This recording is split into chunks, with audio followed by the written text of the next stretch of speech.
जय श्री कृष्णा, जय श्री राधे। भागवत कथा सुनने वाले सभी भक्तों का आज की कथा में हार्दिक स्वागत है। भगवान विष्णु और माँ लक्ष्मी की कृपा सदैव ही आप सभी पर और आपके समस्त परिवारजनों पर बनी रहे। तो आइए सुनते हैं आगे की कथा। नारद जी ने कहा, युधिष्ठिर, अब हिरण्यकश्यपु ने यह विचार किया कि मैं अजय, अमर और संसार का एक छत्र सम्राट बन जाऊं, जिससे मेरे सामने कोई खड़ा नहीं हो सके। इसके लिए वह मंदराचल की एक घाटी में जाकर अत्यंत दारुण तपस्या करने लगा। बहुत दिनों तक तपस्या करने के बाद उसकी तपस्या की आग धुएं के साथ सिर से निकलने लगी। उस तपोमयी आग की लपटों से स्वर्ग के देवता भी जलने लगे। वे घबराकर स्वर्ग से ब्रह्मलोक में गए और ब्रह्मा जी से प्रार्थना की। देवताओं की प्रार्थना करने पर ब्रह्मा जी भृगु और दक्ष आदि प्रजापतियों के साथ हिरण्यकश्यपु के आश्रम पर गए। ब्रह्मा जी ने कहा, बेटा हिरण्यकश्यपु, उठो उठो, तुम्हारा कल्याण हो। कश्यप नंदन, अब तुम्हारी तपस्या सिद्ध हो गई है। मैं तुम्हें वर देने के लिए आया हूँ। तुम्हारी जो इच्छा हो बेखटके मांग लो। हिरण्यकश्यपु ने कहा, प्रभो, आप समस्त वरदाताओं में श्रेष्ठ हैं। यदि आप मुझे अभिष्ट वर देना चाहते हैं तो ऐसा वर दीजिए कि आपके बनाए हुए किसी भी प्राणी से, चाहे मनुष्य हो या पशु, प्राणी हो या अप्राणी, देवता हो या दैत्य अथवा नाग आदि, किसी से भी मेरी मृत्यु न हो, अथवा भीतर न बाहर, दिन में न रात्रि में, आपके बनाए हुए प्राणियों के अतिरिक्त और भी किसी जीव से, अस्त्र से न शस्त्र से, पृथ्वी पर या आकाश में कहीं भी मेरी मृत्यु नहीं हो। ब्रह्मा जी ने कहा, बेटा, तुम जो वर मांग रहे हो वे जीवों के लिए बहुत ही दुर्लभ हैं, परंतु दुर्लभ होने पर भी मैं तुम्हें ये सब वर दिए देता हूँ। नारद जी कहते हैं, ब्रह्मा जी से वर प्राप्त करने पर हिरण्यकश्यपु का शरीर स्वर्ण के समान कांतिमान और हष्ट पुष्ट हो गया। वह अपने भाई की मृत्यु का स्मरण करके भगवान से द्वेष करने लगा। उस महादैत्य ने समस्त प्राणियों के राजाओं को जीतकर अपने वश में कर लिया। जब वह अपने पुरुषार्थ से इंद्रासन पर बैठ गया, तब विश्वावसु, तुम्बरु तथा हम सभी लोग उसके सामने गान किया करते थे। गंधर्व, सिद्ध, ऋषिगण, विद्याधर और अप्सराएं बार बार उनकी स्तुति करती थी। इस प्रकार दिग्विजयी और एक छत्र सम्राट होकर वह अपने को प्रिय लगने वाले विषयों का स्वच्छंद उपभोग करने लगा, परंतु इतने विषयों से भी उसकी तृप्ति न हो सकी, क्योंकि वह अंततः इंद्रियों का दास ही तो था। उसके कठोर शासन से सब लोक और लोकपाल घबरा गए। तब उन्होंने भगवान की शरण ली। उन लोगों ने खाना पीना और सोना छोड़ दिया तथा निर्मल हृदय से प्रभु की आराधना करने लगे। एक दिन उन्हें मेघ के समान गंभीर वाणी में आकाशवाणी सुनाई दी, श्रेष्ठ देवताओं, डरो मत, तुम सब लोगों का कल्याण हो। इस नीच दैत्य की दुष्टता का पहले से ही पता है। मैं इसे मिटा दूंगा। अभी कुछ समय की प्रतीक्षा करो।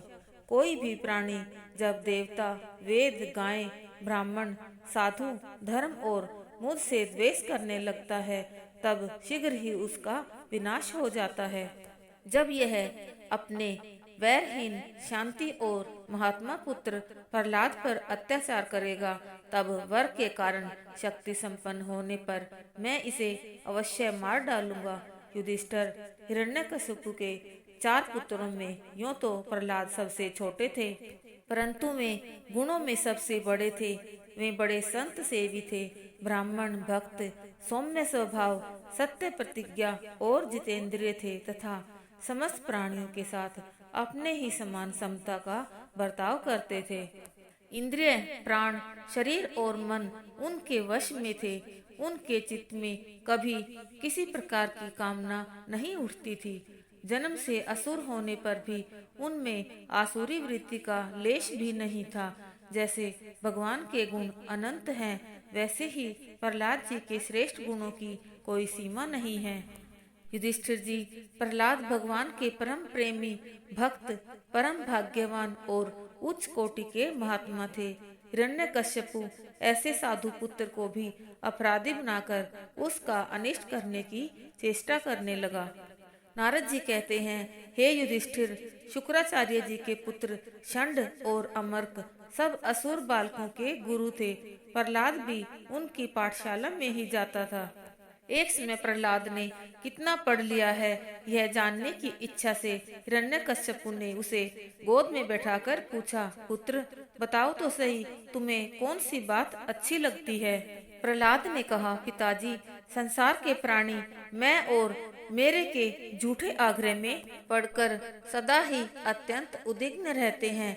ऐसे प्राणियों के लिए मैं यही ठीक समझता हूँ कि ये अपने अधः पतन के मूल कारण घास के ढके हुए अंधेरे कुएं के समान इस घर को छोड़कर वन में चले जाएं और भगवान श्री हरि की शरण ग्रहण करें।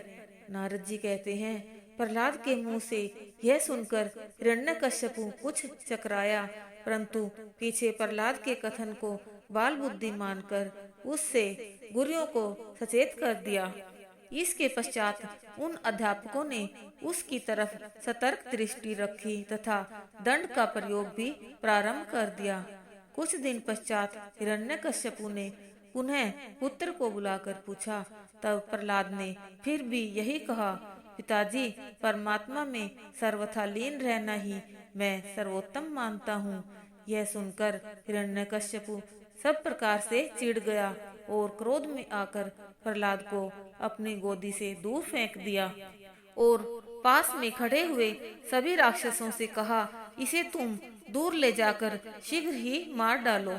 वे राक्षस अपने स्वामी की आज्ञा मिलते ही विविध शस्त्रों का प्रहार कर मारने लगे, पर सबके आत्मा रूप भगवान में जिसका मन लीन हो गया हो, उस प्रहलाद पर उनके सभी प्रकार निष्फल रहे। हिरण्यकश्यपु यह देखकर घबराया तथा उसके नाश करने में पुनः तत्पर हो गया, परंतु जब उसके भी उपाय निष्फल हो गए तब उसे अत्यंत भय लगने लगा। तत्पश्चात शुक्राचार्य जी के पुत्र षंड और अकर्म ने उसे समझाया कि बालक अपनी बाल्य अवस्था में चाहे जैसा भी हठ करे, परंतु बड़ा होने पर वह उसे बिना प्रयास करे ही भूल जाता है।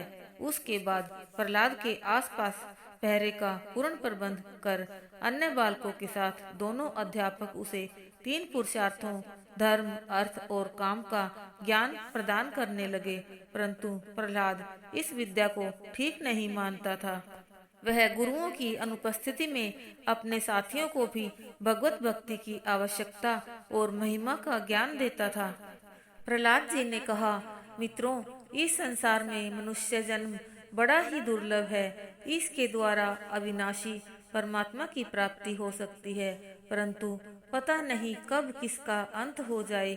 इसलिए बुद्धिमान पुरुषों को बुढ़ापे या जवानी के भरोसे न रहकर बचपन में ही भगवान की प्राप्ति करने वाले साधनों का अनुष्ठान कर लेना चाहिए। इस मनुष्य जन्म में श्री भगवान के चरणों की शरण लेना ही जीवन की एकमात्र सफलता है, क्योंकि भगवान समस्त प्राणियों के स्वामी, सुहृदय, प्रियतम और आत्मा है। हमारे सिर पर अनेकों प्रकार के भय सवार रहते हैं, इसलिए यह शरीर जो भगवत प्राप्ति के लिए पर्याप्त है, जब तक रोग शोक आदि ग्रस्त होकर मृत्यु के मुख में नहीं चला जाता, तभी तक बुद्धिमान पुरुष को अपने कल्याण के लिए प्रयत्न कर लेना चाहिए।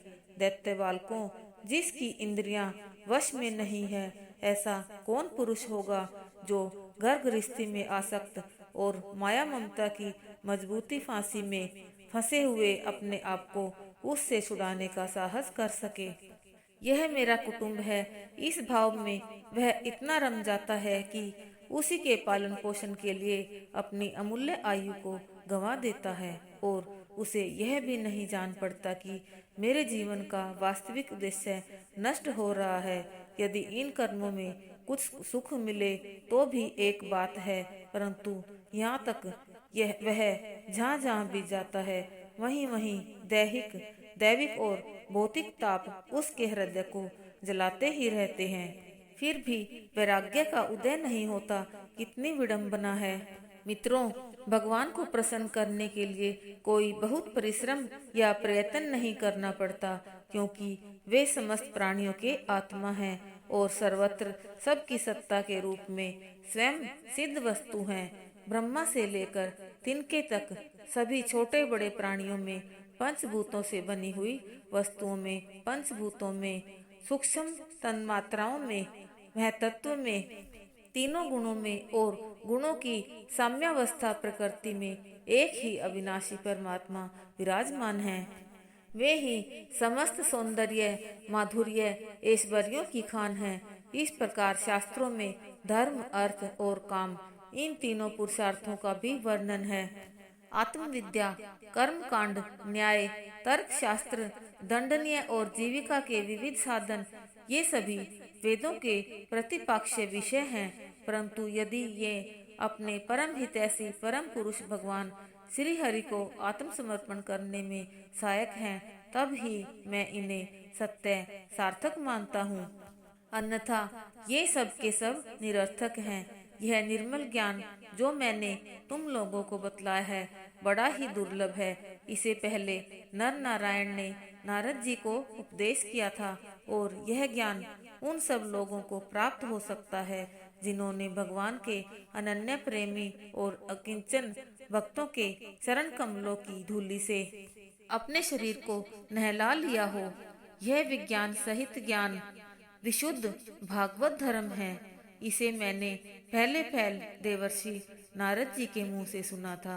प्रहलाद जी के सहपाठियों ने पूछा, प्रहलाद जी, तुम एक तो अवस्था के अभी छोटे हो और दूसरे जन्म से ही महल में अपनी माँ के पास रहे हो, तुम्हारा नारद से मिलना कैसे हुआ, यह आप हमें बतलाओ। प्रहलाद जी ने कहा, देवर्षि नारद की यह बात सुनकर इंद्र ने मेरी माता को छोड़ दिया। इसके बाद नारद जी मेरी माता को अपने आश्रम पर ले गए और कहा, बेटी, जब तक तुम्हारा पति तपस्या करके लौटे तुम यहीं रहो। देवर्षि नारद बड़े दयालु और सर्वसमर्थ हैं। उन्होंने मेरी माँ को भागवत धर्म का रहस्य और विशुद्ध ज्ञान दोनों का उपदेश किया। उस समय उनकी दृष्टि मुझ पर भी थी। बहुत समय बीत जाने के कारण तथा स्त्री होने के कारण भी मेरी माता कयादु को तो अब उस ज्ञान की स्मृति रही नहीं, परंतु देवर्षि की विशेष कृपा होने के कारण मुझे उसकी विस्मृति नहीं हुई। ईश्वर मूर्ति काल की प्रेरणा से वृक्षों में फल लगते हैं, ठहरते, बढ़ते, पकते, क्षीण होते और नष्ट हो जाते हैं। वैसे ही जन्म, अस्तित्व की अनुभूति, वृद्धि, परिणाम, क्षय और विनाश, ये छह भाव विकार शरीर में भी देखे जाते हैं। आत्मा से इनका कोई संबंध नहीं होता। आत्मा नित्य, अविनाशी, शुद्ध, एक क्षेत्रज, आश्रय, निर्विकार, स्वयं प्रकाश, सबका कारण, व्यापक, असंग तथा आवरण रहित है। यह 12 आत्मा के उत्कृष्ट लक्षण हैं। इनके द्वारा आत्म तत्वों को जानने वाले पुरुष को चाहिए कि शरीर आदि में अज्ञान के कारण जो मैं और मेरे का झूठा भाव हो रहा है उसे छोड़ दे। अध्यात्म तत्व को जानने वाला पुरुष आत्म प्राप्ति के उपायों द्वारा अपने शरीर रूप क्षेत्र में ही ब्रह्म पद का साक्षात्कार कर लेता है। दैत्य बालकों, भगवान को प्रसन्न करने के लिए ब्राह्मण, देवता या ऋषि होना, सदाचार और विविध ज्ञानों से संपन्न होना तथा दान, तप, यज्ञ, शारीरिक और मानसिक शौच और बड़े बड़े व्रतों का अनुष्ठान ही पर्याप्त नहीं है। भगवान केवल निष्काम प्रेम भक्ति से ही प्रसन्न होते हैं और सब तो विडंबना मात्र है। इसलिए समस्त प्राणियों को अपने समान ही समझकर सर्वत्र विराजमान सर्वात्मा, सर्वशक्तिमान भगवान की भक्ति करो। आज की कथा संपूर्ण होती है। बोलिए विष्णु भगवान की जय। बोलिए श्रीमद् भागवत महापुराण की जय। बोलिए सुखदेव जी महाराज की जय। आइए अब करते हैं भागवत जी की आरती। श्री भागवत भगवान की है आरती, पापियों को पाप से है तारती। श्री भागवत भगवान की है आरती। पापियों को पाप से है तारती। ये अमर ग्रंथ, ये मुक्ति पंथ, ये पंचम वेद निराला, नव ज्योति जलाने वाला। हरि नाम यही, हरि धाम यही, यही जग मंगल की आरती। पापियों को पाप से है तारती। श्री भागवत भगवान की है आरती। पापियों को पाप से है तारती। ये मधुर बोल जग फंद खोल, सन्मार्ग दिखाने वाला, बिगड़ी को बनाने वाला। श्री राम यही, घनश्याम यही, यही प्रभु की महिमा की आरती।